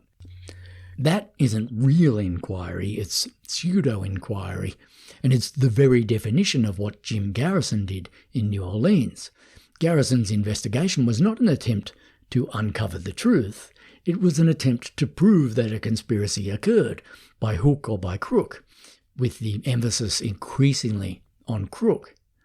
Because conspiracy theory is an inherently rotten form of inquiry, the people who use it do very often end up behaving in rotten ways. Garrison's investigation was a textbook illustration of that point. He was determined to prove that a conspiracy had occurred, and because a conspiracy hadn't occurred, his investigation swiftly became an exercise in denying and dodging the truth rather than seeking the truth. It became an exercise in rewarding people who told lies and punishing people who told the truth. Just look at the way Jim Garrison treated Dean Andrews. Before Andrews decided to tell the world the truth, he'd told one big lie. He said that a man named Clay Bertrand had hired him to represent Oswald. Jim Garrison liked that lie, and he wanted it to be true. In fact, he wanted Andrews to amplify the lie and say that Clay Bertrand was Clay Shaw. As long as there was some slim chance that Andrews might do that, Garrison treated him very well. He wined him and dined him and told him that he was an important, overlooked witness. "We'll ride to glory together," Garrison said to him. But when it became clear that Andrews wasn't going to lie for him, Garrison paradoxically threatened to charge him with perjury. That's how things worked in Garrison's upside-down world. If you didn't agree to lie, Garrison would threaten to charge you with perjury. In fact, Garrison didn't just threaten to charge Andrews with perjury, he did charge him with perjury.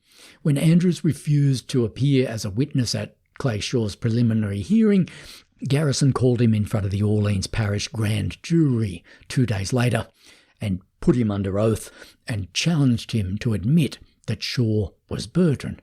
When Andrews refused to do that, Garrison immediately charged him with 5 counts of perjury, and the grand jury indicted him on all 5 counts. When people slammed Garrison for charging Andrews with perjury, he justified the move by saying, "It was obvious that Dean was protecting Shaw. Personally, I like Dean, but I have to show him that I mean business." Andrews himself was a bit more realistic about what Garrison had done to him and why he'd done it. Andrews said, "The Jolly Green Giant seeks out and destroys or cripples his enemies. If you think a district attorney's subpoena isn't raw power, and if you think a district attorney's ability to present a matter to a grand jury isn't raw power, then you just don't know what goes on." Now that Dean Andrews had those perjury indictments hanging over his head, he had a serious choice to make. He could agree to lie and say that Clay Shaw was Clay Bertrand, and that way Garrison wouldn't go ahead and prosecute him with perjury. But if he kept refusing to lie, then Garrison would prosecute him.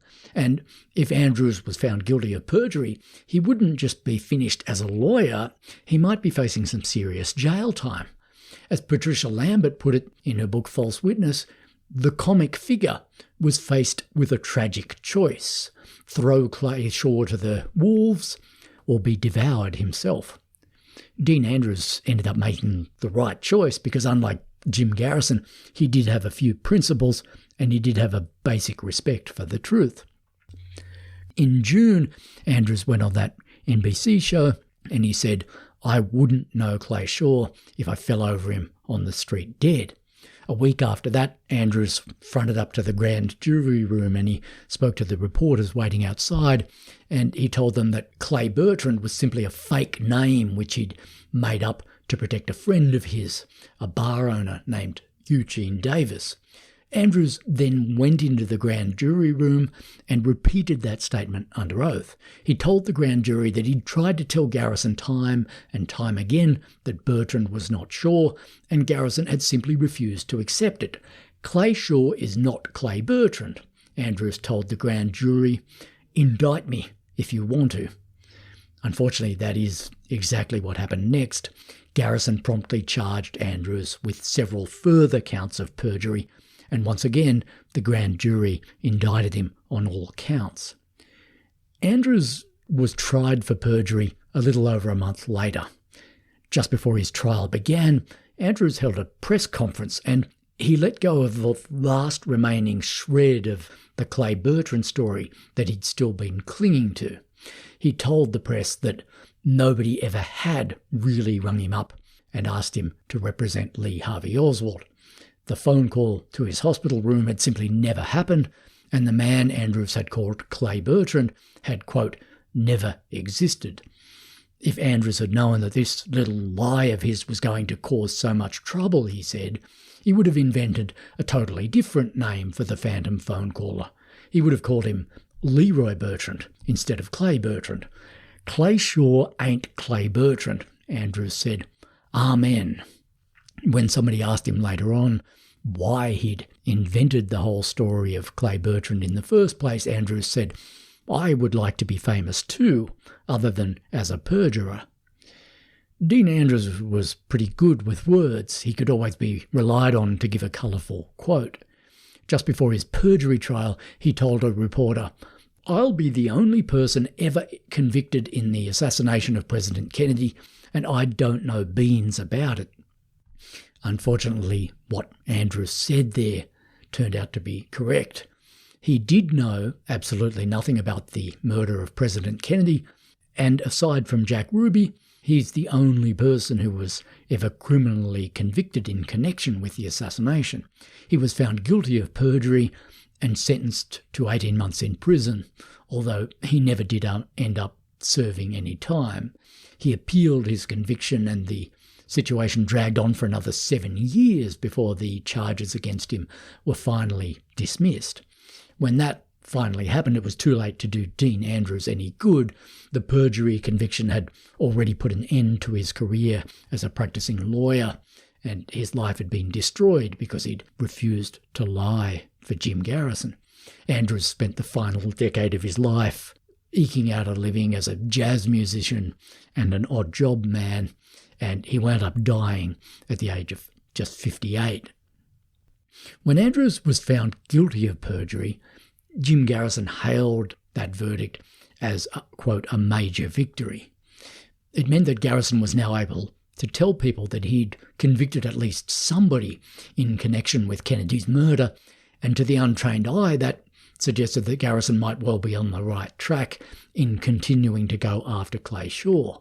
But when you thought about it, there was something weirdly upside down about the idea that Dean Andrews was a perjurer. The way Garrison saw it, he was punishing Andrews for concealing the truth. But in the world outside of Garrison's skull, in the world of fact, the exact opposite thing was true. Garrison had charged Andrews with perjury because he had refused to tell a lie under oath. He'd refused to say that Clay Bertrand was Clay Shaw because Clay Bertrand wasn't Clay Shaw. But the paradox of Dean Andrews' perjury conviction went even deeper than that.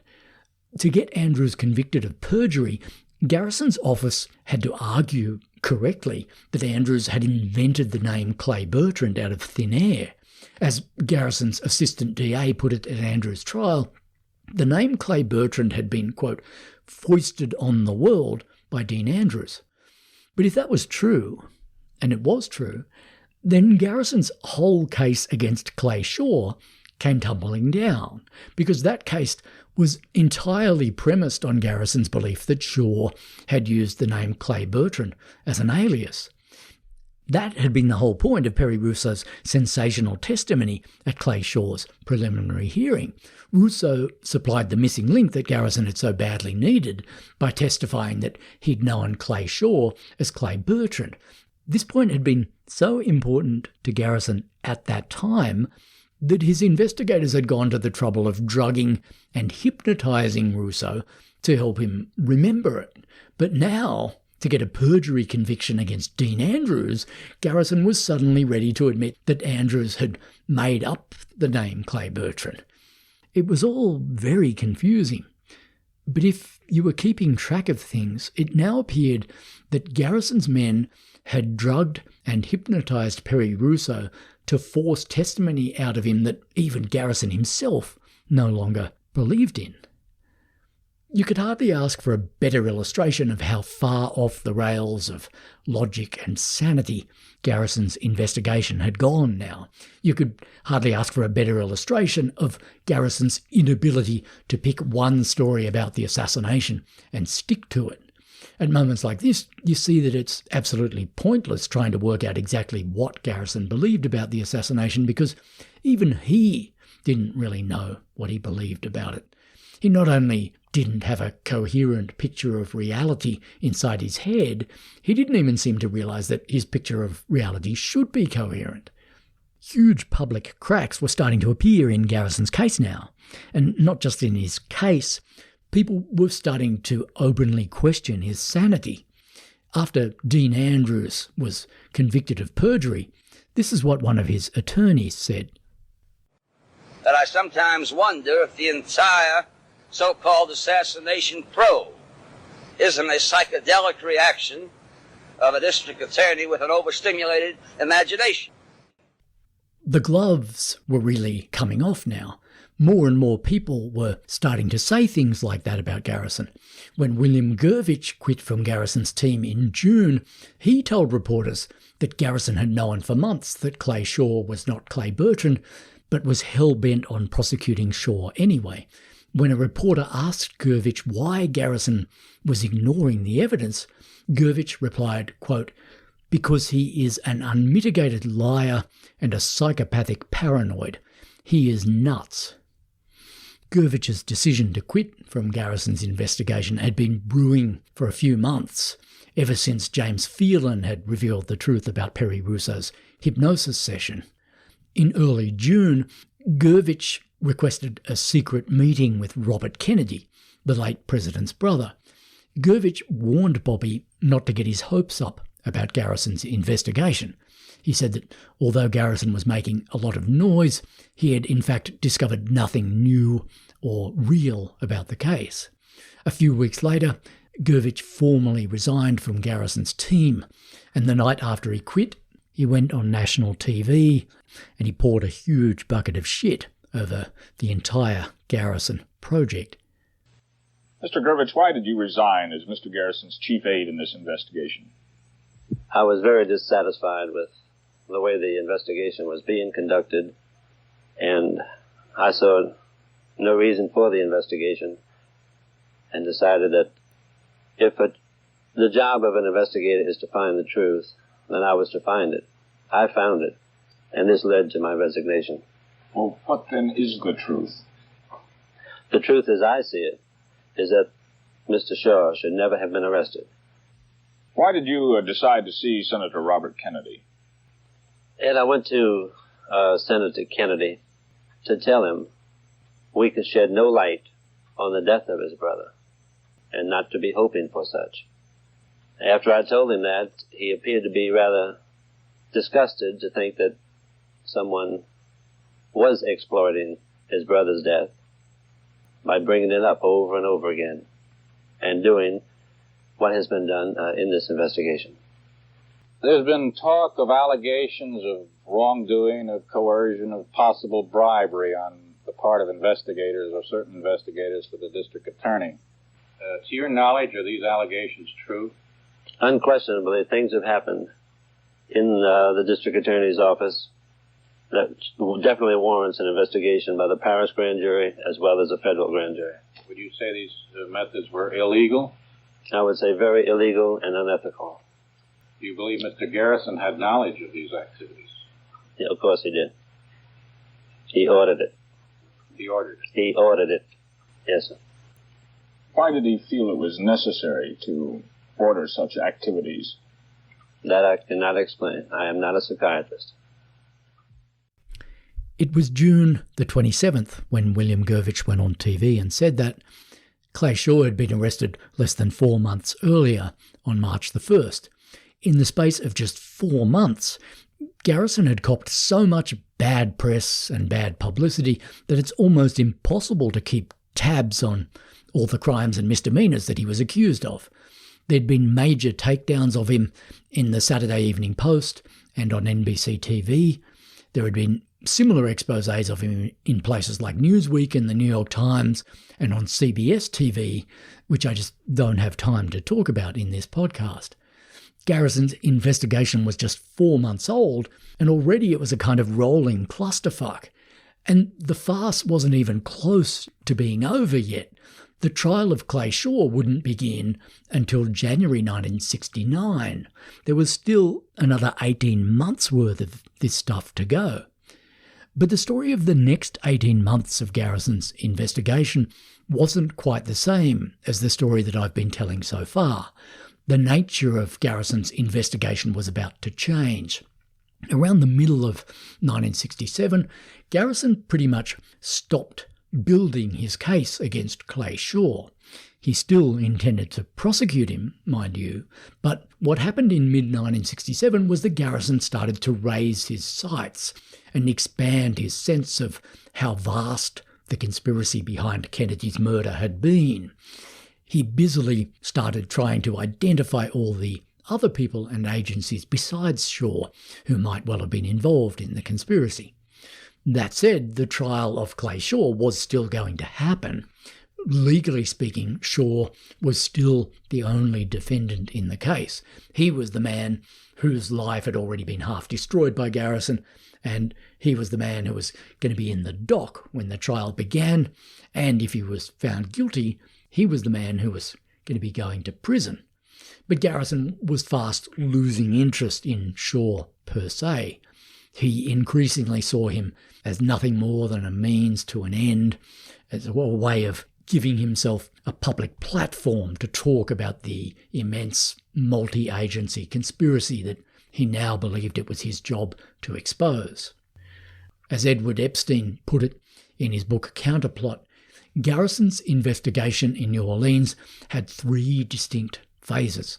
In the first phase, Garrison had focused on David Ferry and had desperately tried to build a case against him. In the second phase, he'd focused on Clay Shaw and he'd desperately tried to build a case against him. Then came the third and final phase of Garrison's inquiry, which, to quote Epstein, had no specific objective. It was, in effect, a hunt without a quarry, a search for any information from any source that might relate to any aspect of the assassination. When Garrison's inquiry entered this murky and nebulous third phase, New Orleans became a kind of mecca for the nation's conspiracy theorists. To quote Epstein again, they were attracted to Garrison like the children of Hamelin to the Pied Piper. And at the head of the conga line of conspiracy theorists who came down to New Orleans to attach themselves to Garrison's crusade was this man. Mr. Lane, in view of the latest developments, especially in New Orleans, I wonder if you could tell us what you think about this new investigation started by Mr. Garrison. I think it may very well be the most significant event in terms of an investigation since the assassination took place. That, of course, is our old friend Mark Lane, the fantastically unscrupulous godfather of Kennedy conspiracy theory. Lane wasted no time attaching himself to Jim Garrison's circus. He arrived in New Orleans within a week of the case going public, before Clay Shaw was even charged.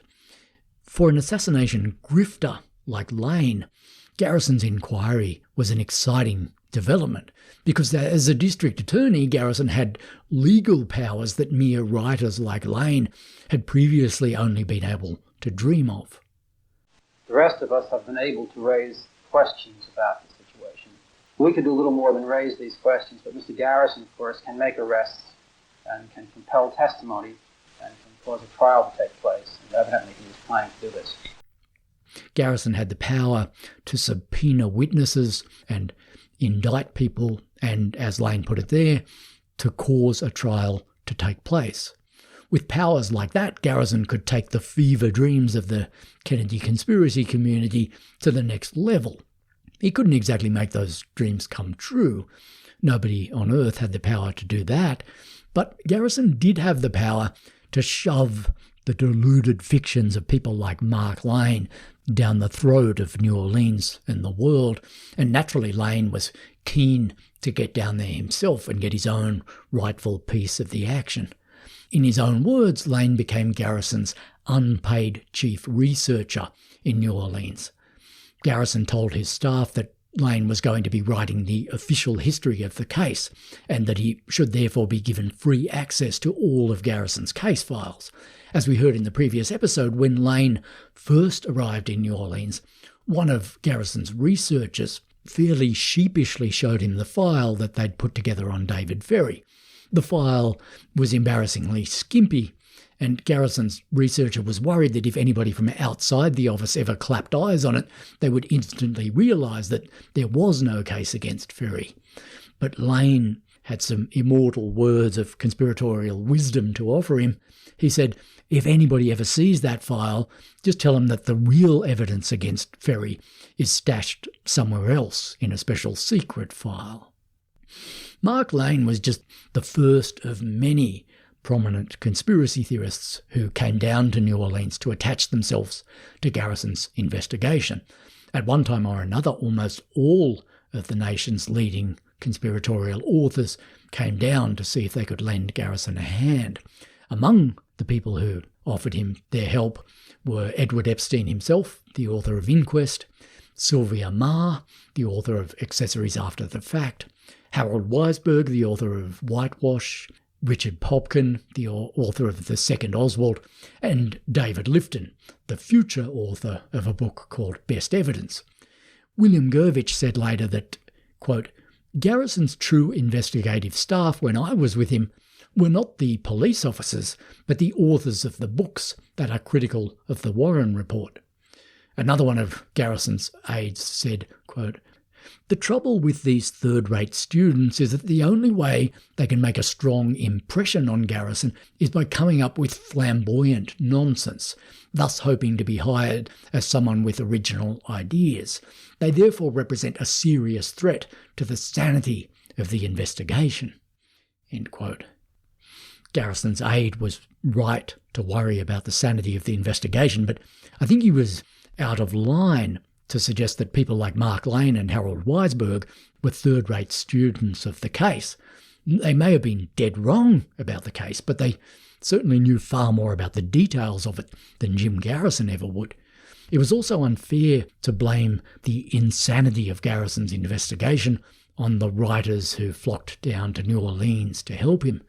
Garrison was more than capable of being insane all by himself, and to their credit, most of the conspiratorial writers who offered to help Garrison did fairly quickly realise that he had a screw loose, and that he was going to be very bad news for their cause.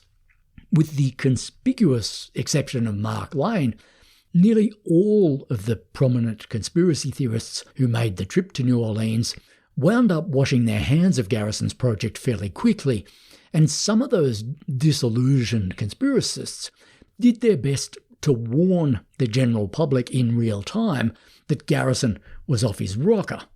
That's how crazy things were getting in New Orleans. Even the conspiracy theorists couldn't stomach what Garrison was doing. They could believe almost anything about the case but they drew the line at believing Jim Garrison. When William Gurvitch called Garrison an unmitigated liar and a psychopath in June 1967, Garrison was just getting warmed up. The really psychopathic stuff was still to come. And we'll be talking about that stuff next time on The Ghosts of Dallas. How do you think you can help Garrison, or how do you plan to help him? Well, I've been at this now for more than 3 years. I've made many trips to Dallas, 9 trips now. We've had a squad of independent volunteer investigators who've gone to Dallas, more than 25 now, for the last more than 3 years. We've compiled a massive information. Some of it led to dead ends so far as our investigation is concerned, because we could not go any further to witness with you, to speak with us. Make all of this information, everything I have, everything I know about this case, available to Mr. Garrison. He seems to be interested in the matter, and I hope it will give some use to him.